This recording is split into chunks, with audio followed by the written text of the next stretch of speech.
كتير من البنات بتشتري الاسطمبة ومعاها الطباعة دي بس مش بتعرف تستخدمها.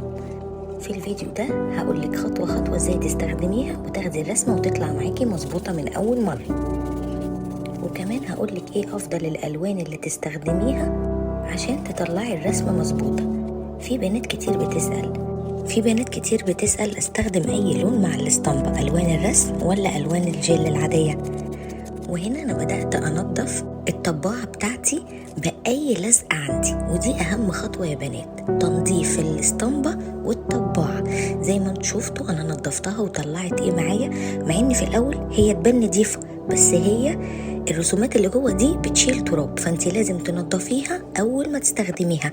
وأول حاجة جربتها معاكم جربت اللون الجل العادي عشان اوريكم الفرق في الاخر. كملي معايا الفيديو عشان تعرفي الفرق ما بين الالوان العادية في الاسطمبة افضل ولا الوان الرسم افضل في الاسطمبة.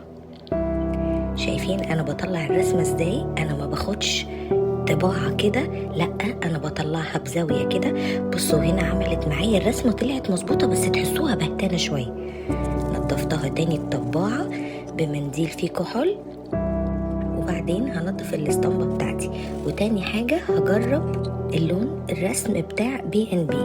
وهنا انا غيرت الاسطمبة، نختار رسمة كده تانية بما ان احنا داخلين على شم النسيم فاخترنا البيضة الحلوة دي. بصوا انا هنا حطيت اللون بتاع B&B، الوان الرسم اللي بتيجي في برطمانات صغيرة كده، وبدأت ان انا امسح عشان اشيل اي زيادات.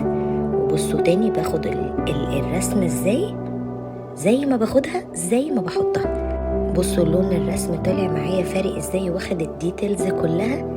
جربي الطريقة دي وقولي لي طلعت معاكي من اول مرة ولا لا. ما تنسيش تعملي لايك وسبسكرايب للقناة. باي.